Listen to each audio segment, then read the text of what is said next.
from around the globe in sold-out arenas and humble churches,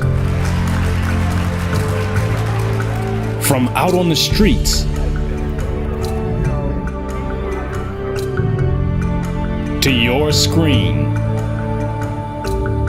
And now, on this 50th edition of The Time and What Must Be Done, an encore presentation of Part 49.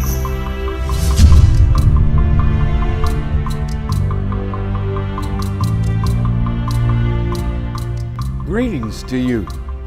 I am Minister Louis Farrakhan, National Representative of the Honorable Elijah Muhammad, that great preacher of freedom, justice, and equality to the black man and woman of America and the Western Hemisphere, and to the aboriginal people of the earth, the eternal leader of the Nation of Islam, and a warner to the government and people of the United States of America, and a warner to the nations of the earth. In last week's broadcast, remember that Abraham Lincoln wanted to separate black people and give them a place outside of America and aid from America in helping us to go for ourselves. And Mr. Lincoln said that it was morally right that we be separated, and it was in the best self-interest of America to do so.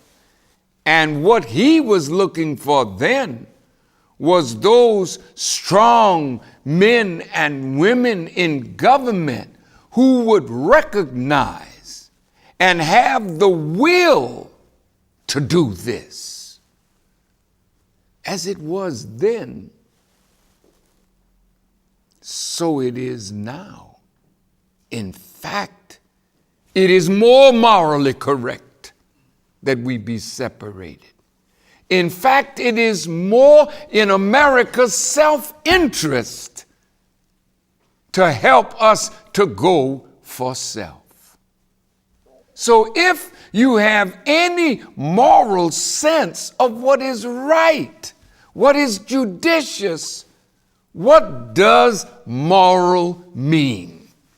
Moral means it is of or pertaining to or concerned with the principles or the rules of right conduct, or the distinction between right or wrong, ethical or moral attitudes, expressing or conveying truths or counsel as to right conduct, founded on the fundamental principles of right conduct rather than on legalities, enactments, or custom. Here again, Lincoln, the 16th president, is linked to the moral sense of the third president, Thomas Jefferson. In his mind, it was morally correct to send the slaves out and let them go free. And it is in our self-interest, Lincoln said, to do that. Here are two presidents that were overridden by a majority opinion.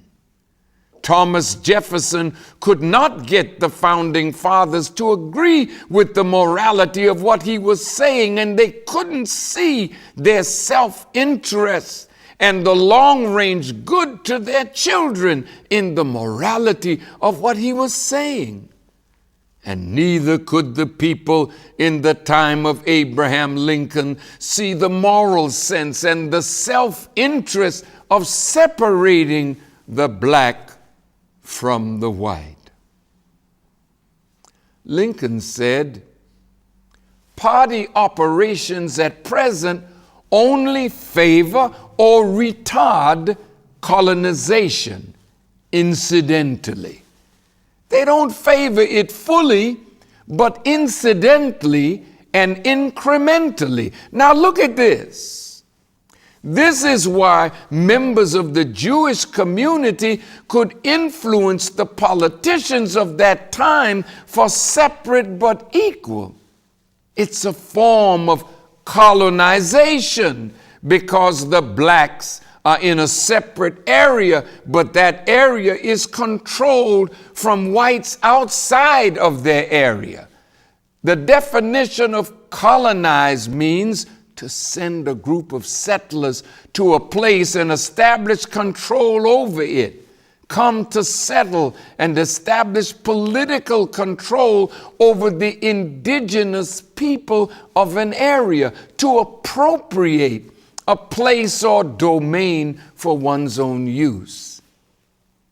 Is it an accident that everywhere you find black people in America, you find us living in an area appropriated to us by that which has the power to do so? So we have been effectively colonized without giving us anything, like Thomas Jefferson or Abraham Lincoln desired for us to have. We live in an appropriated area under the control of whites through black preachers and politicians and business people that white people control. They gerrymander us as Dr. King has accused them of doing. What is gerrymandering?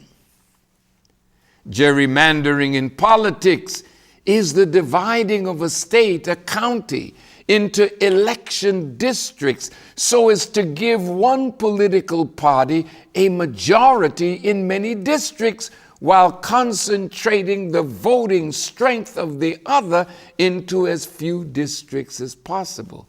That's part of the incremental, incidental colonization of us.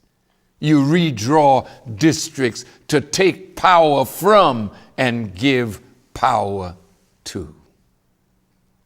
Many colonies in Africa, the Caribbean, and in Central America were gifted their freedom, except Haiti. So when your former slave master gifts you something, you better be careful that it's not a Trojan horse. Is it something that has in it something that will overcome you and eventually keep you in a colonized state? Black people's condition in Africa, the Caribbean, and Central America is nothing more than a colony of blacks subjected to the whim or will of outside forces. So you are separate, but very, very unequal. So now your desire is to integrate into the major colonial power, not completely separate from them. Let's see how blacks have fared integrating into the countries of their former colonial master. How's it going? We have many Francophone countries, countries that have been under the rule of France, and Anglophone countries, countries that are under the rule of England. But both the Francophone and the Anglophone countries are still tied to your former colonial master. His education is what you function by. His legalities and system of law and governance and jurisprudence is what you function by. So you have a flag. You have representatives in the Commonwealth nations and in the United Nations, but you are not able to yet see that you are yet a colony. Just as in the black community in America, when it looks like we're going to get political power, they redraw lines to take power from us and give it to others who are more affable, more friendly, and a part of their desires. So it is with you in Africa. You are subjected now to Europe by means of food production. Your food is coming to you from outside. You're not producing your own food. You are subjected now because you're in debt to the IMF and the World Bank. So you're nothing more than a legitimized colony with not even the implements that will allow you to set yourself free.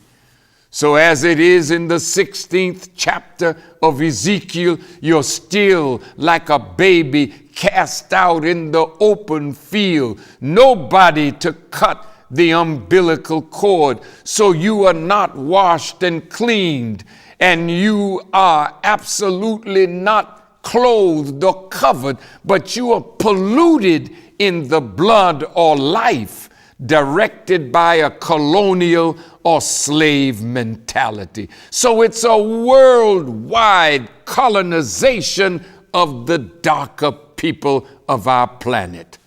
That is why the message of the Honorable Elijah Muhammad is so vital, so necessary for the darker people, the aboriginal people of the world, to wake them up, to make them see that they have been neo-colonized. Some of the Gentiles would have wanted to let us go and send us off to another place somewhere, but still under their domination, so-called protection and care. But some members of the Jewish community did not want the Gentiles to win that argument of methodology of dealing with us. These members of the Jewish community wanted us to stay in the South under the slave codes and the black codes, and they wanted us to farm the land as sharecroppers. But the Jewish influence in the South politically through cotton is what kept us tied down. But also by their influence, they also guided the Gentiles as well. So to help our people to see and fulfill this prophecy, quote, "And the Gentiles will come to the brightness of thy rising." In the 60th chapter of Isaiah of the King James Version, look at what it says. "Arise, shine, for thy light is come, and the glory of the Lord is risen upon thee." It's talking about you and me, brothers and sisters.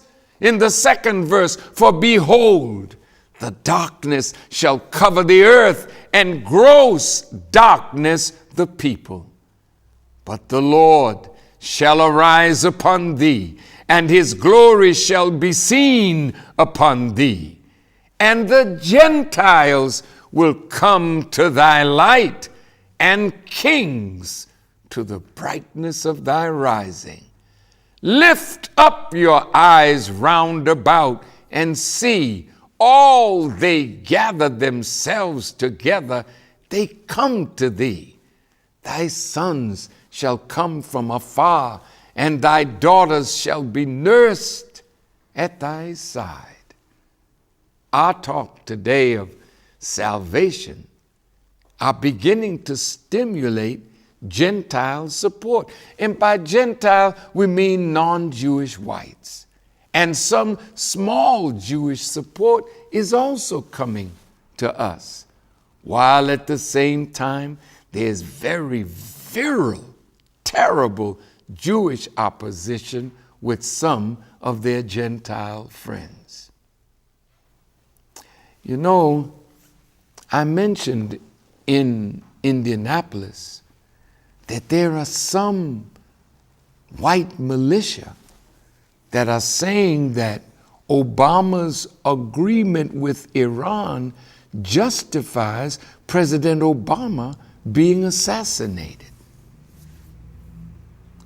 I respectfully warn you, America, that if President Obama is harmed, our people, along with many other people, will rise up in reaction more than those who rose when Dr. King was assassinated.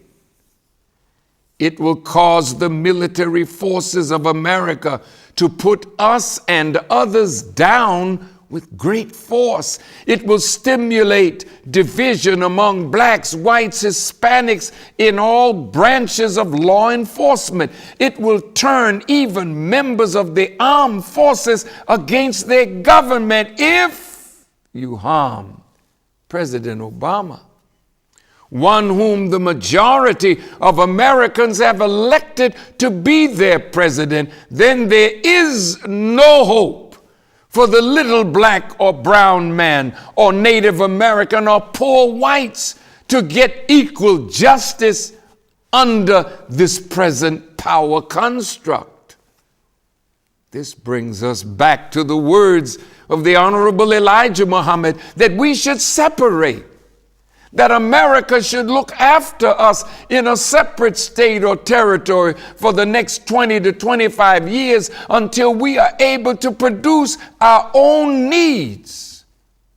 Now, regardless of what you may think of the politics of the situation, it was the Honorable Elijah Muhammad that advised us to take his program and put it before the Congress of the United States, because ultimately we are going to be such a troublesome species of property that the Congress itself is going to have to rule on something like this: take the Muslim program before Congress. A man named Justin Smith Morrill, a senator from Vermont, is most widely remembered today by the Morrill Land Grant Colleges Act that established federal funding to establish many of the public colleges and universities, which later in a second Land Grant Act included the HBCUs. Mr. Morrill was one of the founders of the Republican Party. Now, the first Morrill Act of 1862 funded educational institutions by granting federally controlled land, 30,000 acres, to the states for them to develop land-grant colleges. The mission of these institutions was to focus on the teaching of practical agricultural science, military science, engineering, and it was designed to meet the needs of the Industrial Revolution and the changing social class. The purpose of the land-grant colleges was, without excluding other scientific and classical studies, it included military tactics to teach such branches of learning as are related to agriculture, engineering, and the mechanic arts, in such manner as the legislatures of the states may respectively prescribe, in order to promote the liberal and practical education of the industrial classes in the several pursuits and professions in life. The second Morrill Act of 1890 was the basis for the creation of the HBCUs. This is very important to understand why blacks were Republicans, because from Abraham Lincoln and the Emancipation Proclamation, black folk felt obligated to the Republican Party and to a man like Justin Morrill from Vermont, a New England state, who saw the plight of black people, that they needed education and we needed land. We just want us to understand where land grant colleges came from, because when somebody can grant you land, they can take it away. And right now they're taking back some of the land because we are not using it in accord with its original purpose. Those intelligent political leaders understood that something had to be done about our presence and condition. These land grant colleges that were thought of for black people, that says something. They already know that this is a people that are here. They know that something has to be done with and for us. And that's what makes the words of Thomas Jefferson so important. James Monroe and others setting up Liberia in Africa was an experiment. Abraham Lincoln appealing for us to be separated. These land grant colleges were designed to prepare black people ultimately to go somewhere and do something with what they had learned. We were to be separated either in Central America or to Africa, but they were preparing us to be able to do what? To do something for self. There are 18 historically black colleges and universities that are land grant colleges that were given land. But are any of these colleges using the land to develop agriculture and to teach the students how to farm, how to grow food, how to protect the seeds, how to create markets for what they produce? In a speech delivered by Dr. Martin Luther King Jr. at the National Cathedral in Washington, D.C. on March 31st, 1968, 4 days before he was assassinated, he addresses the historic deception of blacks and land ownership. So these words of Dr. King, in our humble judgment, are more important than his celebrated "I Have a Dream" speech, because these words represent the evolution of his thought processes that led to his assassination. Dr. King said 4 days before he was assassinated, listen to his words. In 1863, the Negro was told that he was free as a result of the Emancipation Proclamation being signed by Abraham Lincoln. But he was not given any land to make that freedom meaningful. It was something like keeping a person in prison for a number of years and suddenly discovering that the person is not guilty of the crime for which he was convicted. And you just go up to him and say, "Now you're free." But you don't give him any bus fare to get to town. You don't give him any money to get some clothes to put on his back or to get on his feet again in life. Every court of jurisprudence would rise up against this. And yet, this is the very thing that our nation did to the black man. It simply said, "You're free." And it left him there, penniless, illiterate, not knowing what to do. And the irony of it all is that at the same time that the nation failed to do anything for the black man, the freed slaves, though an act of Congress at that time was giving away millions of acres of land in the West and the Midwest, which means or meant that America was willing to undergird its white peasants from Europe with an economic floor.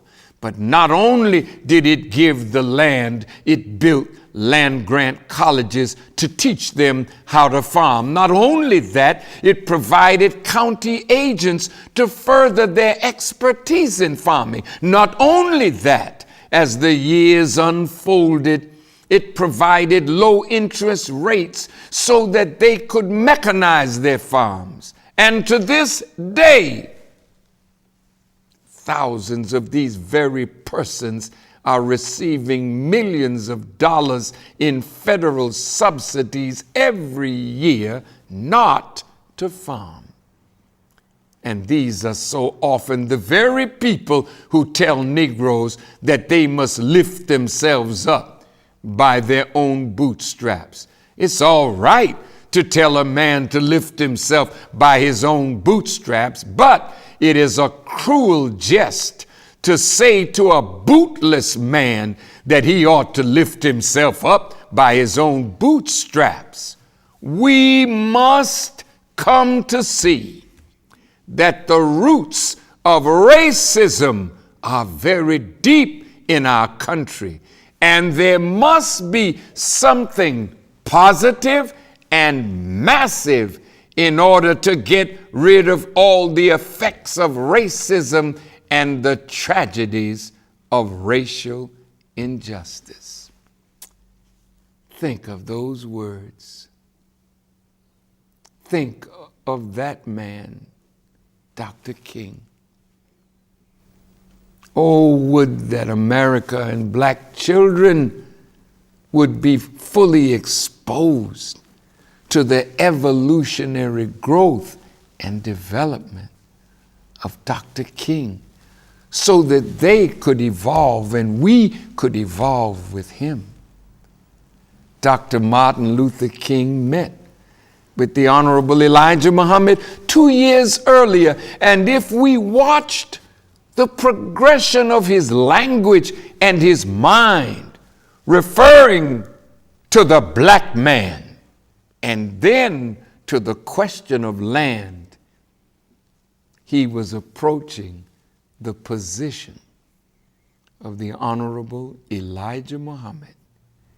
And they feared that the eloquence, brilliance, and organizing ability of Martin Luther King Jr., linked with the wisdom of Elijah Muhammad, could absolutely make the black man a powerful force for our own freedom, liberation, self-determination, and independence economically. Oh, I have become a brother in faith to Dr. Martin Luther King Jr. And if you study his words, you will grow as he grew, to see the value of land to freedom and land to productive life for our people. The point is that right now, no land-grant college is fulfilling the aim of the Morrill Act, not one. So liberal arts education has crept in to knock out the type of education that land-grant colleges were designed to produce. I love Howard University, but when white people set up Howard, General O.O. Howard, the man after whom the college was named, was not in favor of government teaching black people the science of business, the science of warfare, and the science of mating, and that was put in the congressional record, according to the Honorable Elijah Muhammad. The liberal arts colleges were set up in direct opposition to what the land-grant colleges were to teach military science, engineering, agriculture, mechanic arts, along with liberal arts. Howard University was supposed to be the theological seminary for the black clergy. That was the original idea. Can you imagine white people setting up a college to teach black people and make them clergymen? What do you think he was going to teach them to teach us? Pray for your enemy who despitefully use you. If they take your coat, give them your pants too. If they smack you on one cheek, turn to them the other also. Congregational Society of Washington had the idea of establishing a seminary, and within 2 years that grew into a university consisting of colleges of liberal arts and medicine.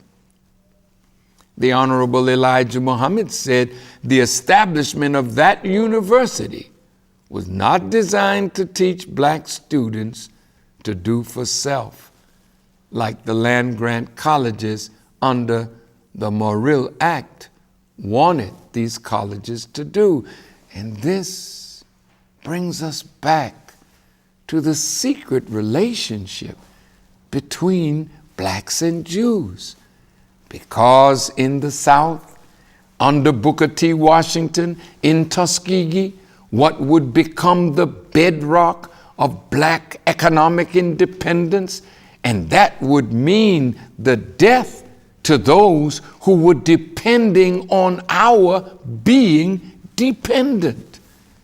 This excerpt is from one of the books referenced by Dr. Roshan, the former president of Tuskegee University, for us to study about the great role Tuskegee played in black advancement. The book is titled Up From History, The Life of Booker T. Washington by Robert Jefferson Norrell, printed and published in 2009.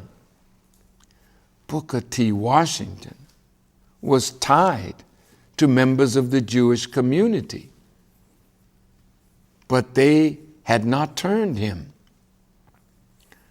But they sought to turn the institution after him. This man writes in 1904, Booker. I hate that he called him Booker. That's a white mentality, talking to a great man like you know him on first term, first name basis. I will not cheapen our brother by calling him Booker, even though that's the way the man wrote it. In 1904, Booker T. Washington still had to raise more than $100,000 a year to balance the budget. He searched constantly for new sources of money, and by 1904, his regular calls at the investment house of Kuhn, Loeb and Company in New York had begun to yield results. Jacob Schiff, the firm's leading partner and second only in influence to J.P. Morgan among financial capitalists in the United States, contributed to Tuskegee and later gave Booker T. Washington a substantial amount of money each year to distribute among 10 smaller industrial schools that Booker T. Washington deemed worthy. In 1904, Washington arranged the appointment of Paul Warburg of Kuhn, Loeb to the Tuskegee Institute Board, the first member of the Jewish community to serve. I'm going to break into the quotes from this with these words. Paul Warburg was one of the architects of the Federal Reserve Act. Warburg and his brother Felix became significant contributors to the school, and their involvement enabled Tuskegee soon to count among its supporters bankers named Seligman, Goldman, Sachs, and Lehman. I break away a moment to say that these bankers moving in with the little bit of money that they gave to Washington because he needed it to begin to do his work, but they needed to begin to try to gradually take control of the direction of Tuskegee Institute. Look at how Paul Warburg on Jekyll Island off the coast of Georgia with the Gentiles formed the Federal Reserve Act that became law in December of 1913. And from that act in 1913, when America was a little more than $1 billion in debt, now because of the Federal Reserve, we are now $17 trillion in debt. What is the point we are making? The point is, quietly, our enemies come and make us believe they're benefiting us, only to guide us and take us away from our aim that what we do will contribute to their self-interest. I can say right now that Tuskegee is not altogether following the principles of Booker T. Washington. It has gone more towards liberal arts, more toward those courses that would make us try to fit in the framework of American society, which means that we would come out of the university only to beg white people for a job, while Booker T. Washington was interested in our coming out, creating a job, creating a business, creating employment for ourselves and our people. Now, even though science is taught, agriculture is taught, it is taught in a way, unfortunately, that we may come out and yet not be as productive as we could be. The generosity of Mr. Schiff and the Warburgs rewarded Booker T. Washington for having overcome insensitivity, if not outright anti-Semitism that he had manifested earlier. Stop.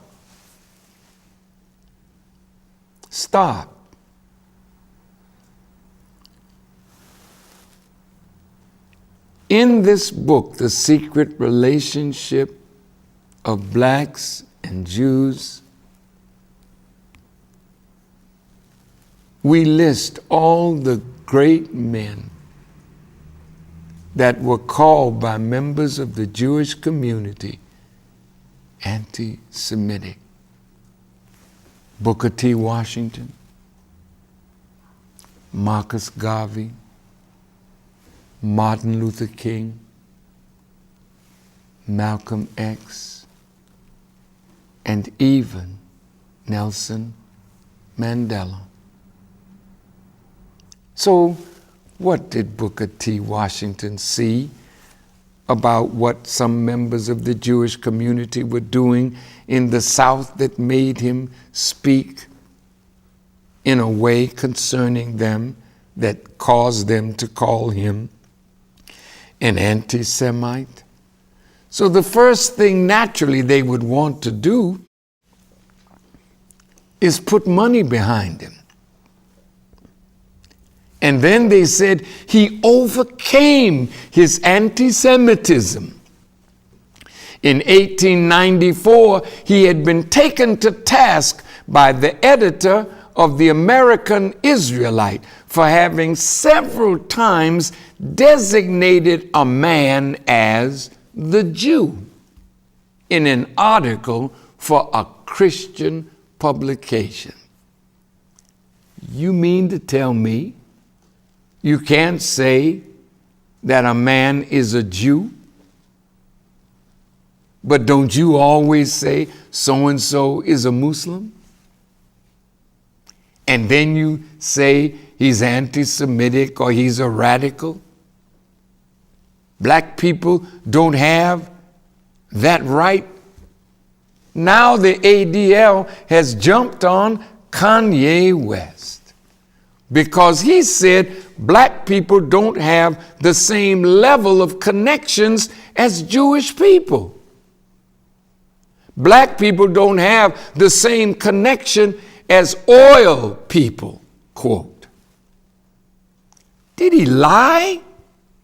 No, he told the truth. And the ADL, Mr. Foxman, issued a press release on the 2nd day of December 2013. And this executive director said, quote, if the comments are true as reported, this is classic anti-Semitism. There it goes again.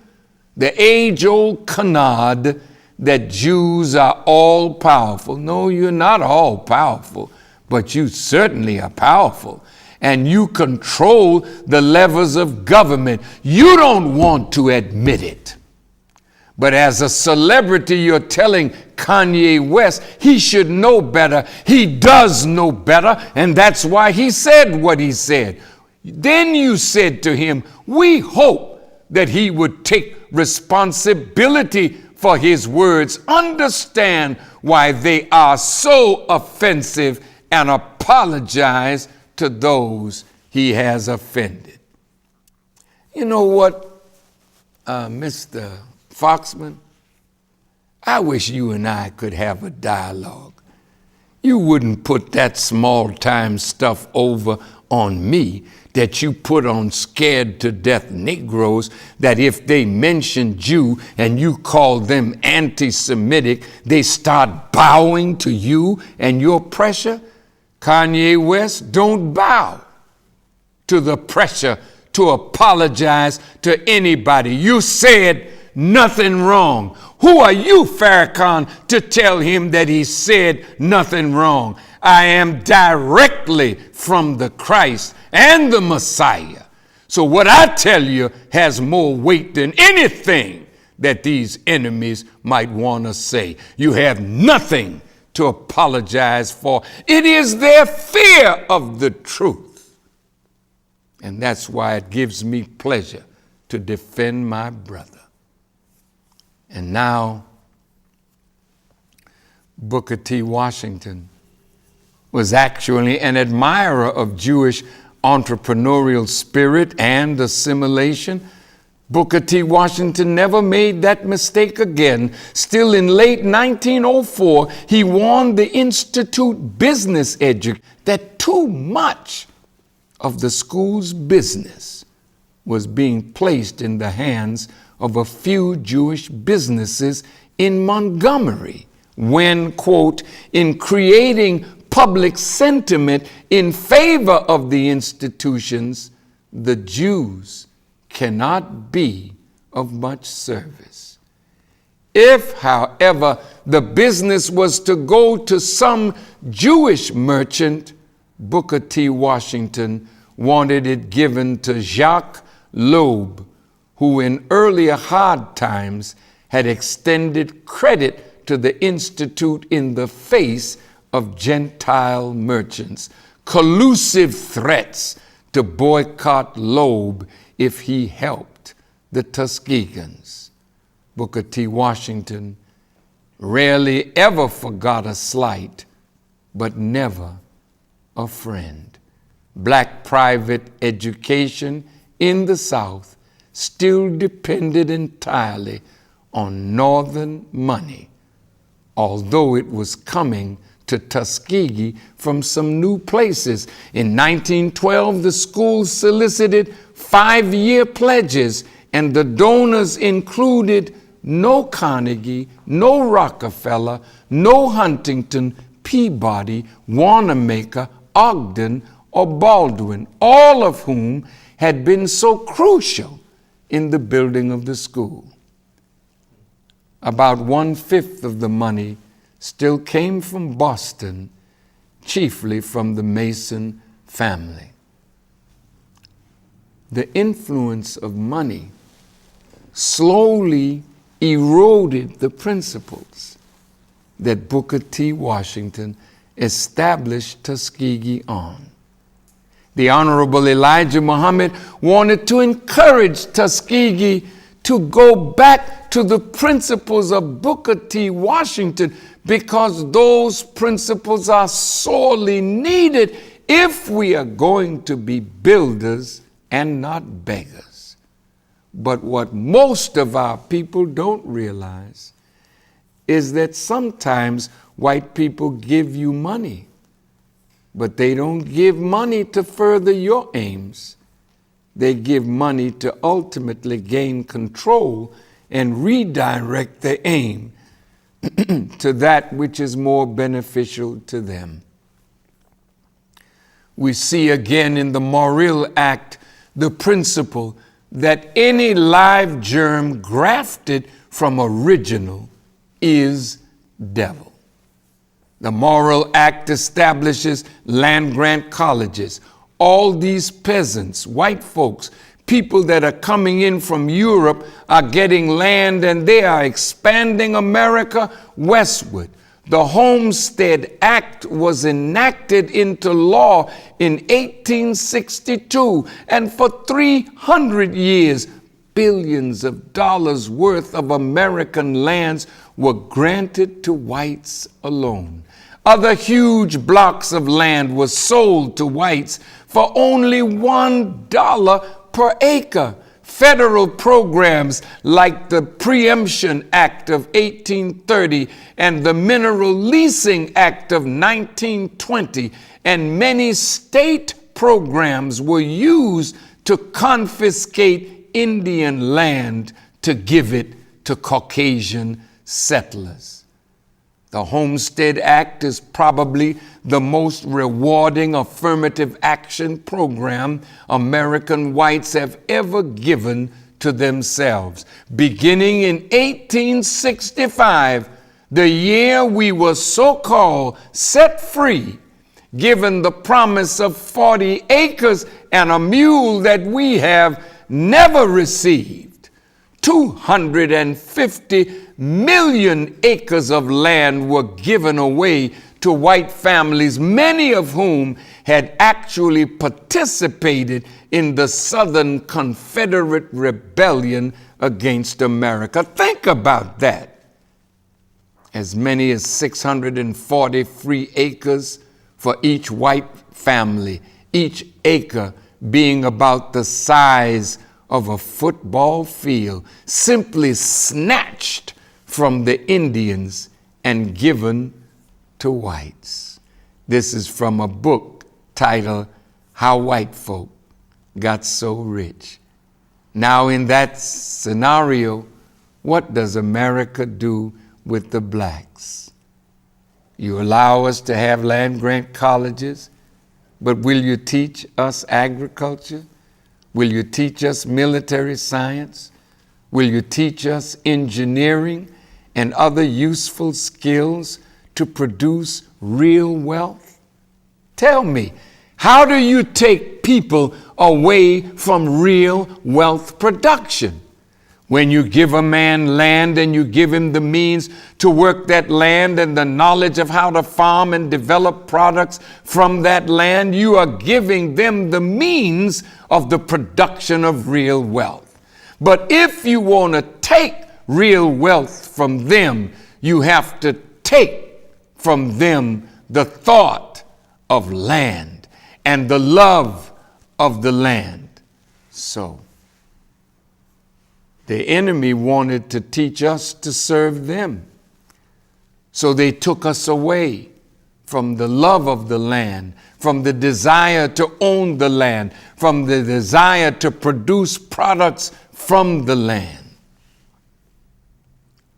It's that transgenic process all over again.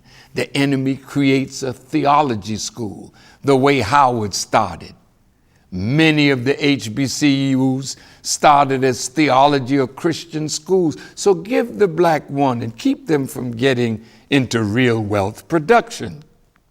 You start introducing them to liberal arts, and everything that was given into liberal arts began to destroy the very meaning of the land-grant colleges.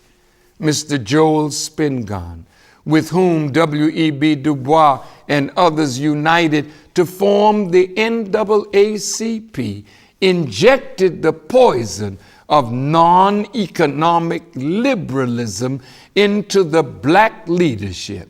And when W.E.B. Du Bois died, he died in Africa, gaining the history of black people, and he too was labeled as an anti-Semite. If you introduce this transgenic germ into an educational system that is designed to build wealth, then that transgenic germ of liberal arts was brought in, ultimately killing off the education in agriculture, in science, in engineering, as well as military science. And now you have a bunch of so-called Negroes that have all these degrees, none of which have been useful in creating real wealth for our people. Professional brothers and sisters, your education helps you to accrue wealth for yourself, but not be a part of wealth production for our people. They excluded us out of trade unions, like the largest union, American Federation of Labor, which was run by Samuel Gompers, where they had the motto, pardon the expression, never let a nigger pick up a tool. You can find that in The Secret Relation Between Blacks and Jews, Volume 2. It's like a germ that is mental, that you introduce into something that has already shown the capability of freeing you and granting you real production of wealth. Then you inject that in, and ultimately begins to erode and ultimately kill the idea of Booker T. Washington and independence. That same seed that you can inject into a natural thing that would alter the genetic makeup of that thing and then make it an enemy to the natural thing is what was done to us on an educational level. And that's why today it doesn't make any difference how many degrees we have. We have not yet been productive at all for the majority of our people. But the white Christian Mennonites in the Central American nation of Belize, with an 8th grade education, have wealth and are feeding, clothing, and sheltering themselves and feeding half of the nation of Belize of non-productive black people. Any live germ grafted from original is devil. And for us to be deceived into thinking that I'm going to college, I'm going to get a degree, but in order for you to work your degree, you either have to be productive in that field to produce the very field that you're working in, or you're subjected to those who control that field. If you're a nurse, where are you going to practice nursing?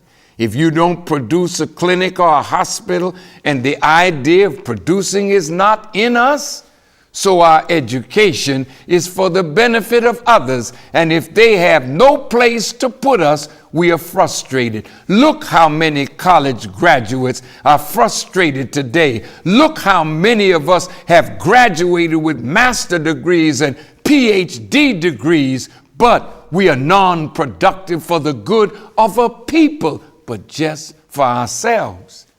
Well, if you're not this or not that, you are called a neuter gender. And the Honorable Elijah Muhammad called us a neuter gender. And in meaning neuter, you're neither male nor female, you are it.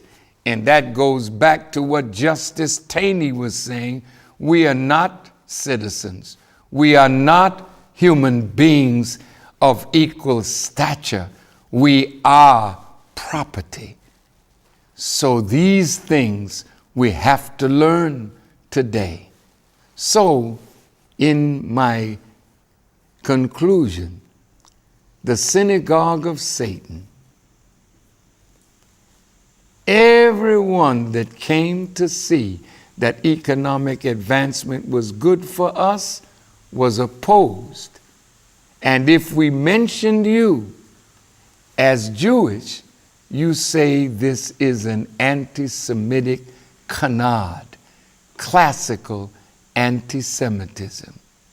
Well, you're going to have to prove that, because our people soon will not be afraid to tell the truth. If the members of the Jewish community who are following the Babylonian Talmud know the value of the land, and their desire was to take us away from the land, that we would forever be dependent on those who know the value of what they're turning us away from. So you could see we have been turned away from the land, so that those who loved and know the value of land could increase their power and wealth on the land. The Honorable Elijah Muhammad said the greatest brainwashing was to take us away from knowing and appreciating the value of the ownership of land. They had to fight Lincoln and the Freedmen's Bank, the Freedmen's Bureau, and the Morrill Act of 1892. Morrill, a Republican, wanted to give land to black institutions of learning, to train us in agriculture, engineering, and military science, so that one day we would be able to go for ourselves. And this is why Booker T. Washington was a threat to them, more so than Frederick Douglass. Although Douglass was a threat, W.E.B. Du Bois was a threat, but they were a threat in breaking down laws and customs that would forbid us from entering white society on an equal basis. But both Frederick Douglass and W.E.B. Du Bois became serious threats, particularly Du Bois, when he recognized the value of land and Africa. Booker T. Washington was a greater threat, along with Marcus Garvey, along with Elijah Muhammad or Noble Drew Ali. Anyone who would take us back to the land would be a threat to those who did not want us to know the value of land. And so as I conclude, the Honorable Elijah Muhammad said, we should be free to teach our people and then allow them the freedom to vote on whether they wish to separate. We in the nation of Islam must be free to teach our people that kind of freedom that we must have to go for self. And you, America, should help us by affording us time to reach our people and the means to reach our people, to give them the time and what must be done and the reason for separation, and then the circumstances, and then let our people have a vote as to whether they wish to form a nation of their own. Now, what must be done by government? You have a responsibility in this. You promised us the 40 acres, you never delivered, but you said that if we had it, along with the 13th, 14th, and 15th Amendment, the country would be in a better state today, but we don't have it, and now the red states are definitely trying to take away any enforcement of 13th, 14th, and 15th Amendments to the Constitution. So if you take that away, you really want separation. Otherwise, the continued oppression will lead to bloodshed. Must it get to that point where Allah has to intervene now to kill you for killing us? For we don't have any power to kill you with the little pop guns you put in our neighborhoods to give us a little fly swatter for each other, but you would never give us what it would take to wage war with you. So Allah, God, then, will have to intervene on our behalf. You have a responsibility now because this condition is not going to get better. So will you accept the responsibility?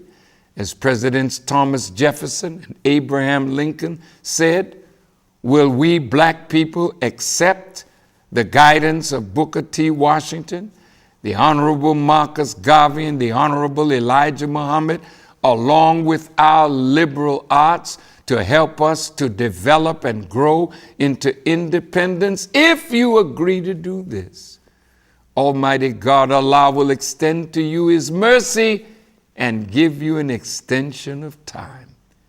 Dear black people, a warning to you. In the Nixon administration, they came to Elijah Muhammad and they offered him $1 for every dollar of wealth that the Nation of Islam had created under Elijah Muhammad's dynamic leadership. Some say our wealth was $40 million, some say $80 million, but the government offered to match us dollar for dollar. But guess what? The Honorable Elijah Muhammad said when he read what they offered, he told me, there were too many strings attached, so he rejected it. I'm saying this to all of you who stand with me. They will not be able to turn me, but they will be working to turn those of you who come after me. And if they offer you anything, look carefully into it, lest the nation will no longer be tied to the principles that the Honorable Elijah Muhammad desired for us to make us an independent nation on some of this earth that we can call our own. Thank you for listening as I greet you in peace. Assalamu alaikum.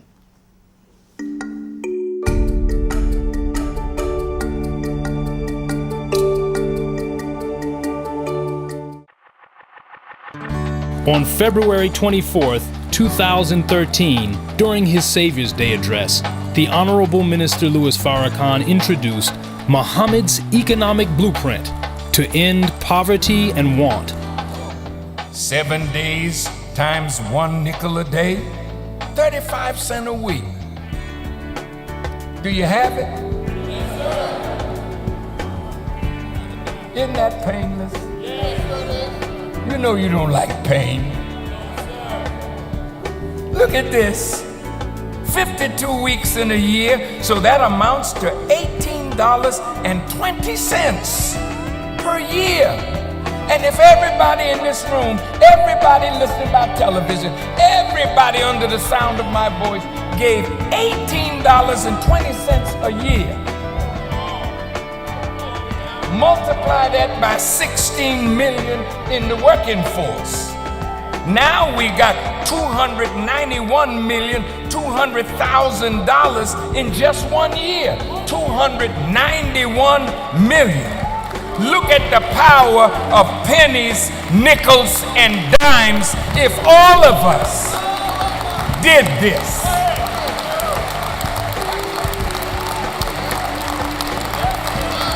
Can you see the picture? Look, we want to do exactly as Isaiah the prophet said.